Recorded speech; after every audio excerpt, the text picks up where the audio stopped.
Hello, welcome back to X-Men Classics. This is episode number 11, and this time it's only one issue, and it's the final issue Stan Lee ever wrote for the series Uncanny X-Men. X-Men number 9. Not only is it Stan Lee's final issue, it's the debut appearance of the character Mimic, and you also get his origin story told here as well. The issue starts off like almost every issue that the series has had. Starts off with the X-Men doing some training, which is not bad. I mean, it's sure they got prepared for all the other battles. After like a little while, the last couple pages this time, let's call it a special announcement. Basically, that because of all the stuff that's happening as of recently with the Sentinels and Magneto, though we forgot bringing about the Juggernaut, is that he's basically told him to give him some time off. Like, okay, that's cool. So Iceman and Beast go do whatever they want. Excuse me. And Beast and Iceman decide to go on a blind date and meet up with his blind date, Zelda. Yeah, she only appears like one more time after this. Otherwise, though, she's really not that big of a character. She's one of Beast's many different girlfriends over the years. His last known girlfriend was Abigail Brand. I don't even know if they're still together or not. Great couple, by the way. Yeah, it's made by the library. And then they go off and they meet up with Calvin Ripken. Now, this is Calvin Ripken. This is his first time this is his first appearance. In this small panel, that's the first time you see him. Get better look from the front. I mean, he looks like he looks like a guy who could play football. And I'll explain in a minute, basically, the reason why. And so he gets jealous over Zelda, how you pronounce this woman's name, going on a date with Beast, though he doesn't know it's Beast. He gets into a fight with him, and he knocks him down, and then somehow he's copying power. Of course, this is where they found he actually has the ability to copy powers. And even some construction workers get on the action, basically, to stop this guy. So he flees, and he notices them, basically. Notices that they think he's a mutant, and he knows that he has those powers, like, which is the whole big feet thing and the ice powers. Though they wear off right away, and of course he accidentally runs and he goes to this cafeteria someplace. Not really sure exactly where this is. This is the 60s. It's like no regular restaurant buffet. So he runs to Jean Grey, and he notices her using her powers, and then he notices that she is like Thomas Crown X-Men. And all of a sudden, somehow he follows Jean Grey to the Xavier Institute, and he apologizes to them.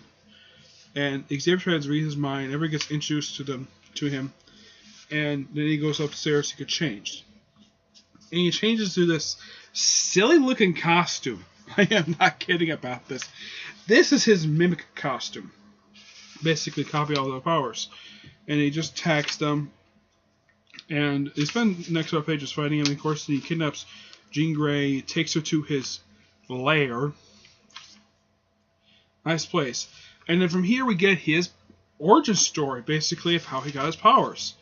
His father was a scientist, and somehow, basically, he knocked over a beaker, gave him powers. Like, everybody, like he started getting better at stuff, like he's better at sports. And for some reason, everybody started to get jealous of his success. So, he moves to this cave, and somehow, basically, everyone else found out where he was, and then the place exploded, leaving him the only one there. Though, just destroyed the lab. And then X-Men somehow find the place, and they get in, they fight Mimic again. I mean, this is a nice. I mean, the artwork in here is really nice. I mean, literally, this is his kind of like his secret lair. Yeah.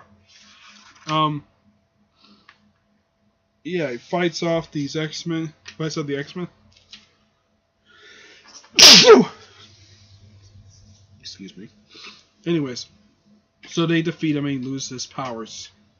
supposedly permanently, though we later reveal he actually has power. No, what happened to him later, though, I'll explain when they get up to that issue. The issue ends on an okay note.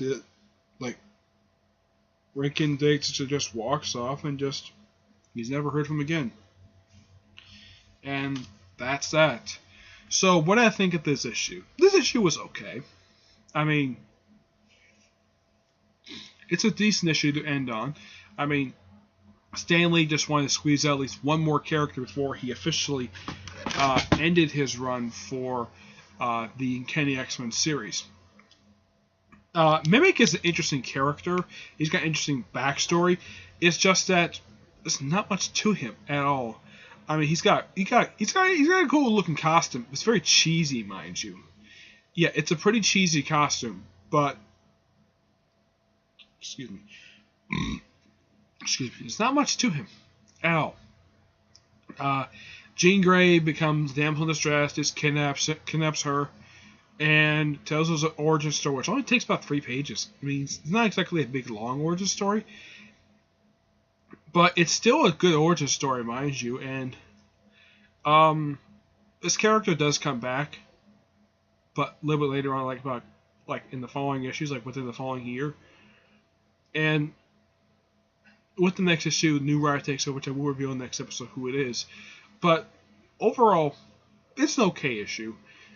This is probably a bit of a downer, bit of a disappointment for some people who read this issue. Probably the first time since probably issue number 2.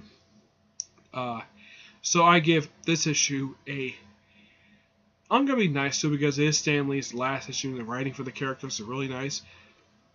I'm gonna give this issue an 8 out of 10. It's still a good issue, mind you. Just that it's just an okay issue for Stan Lee and his run at.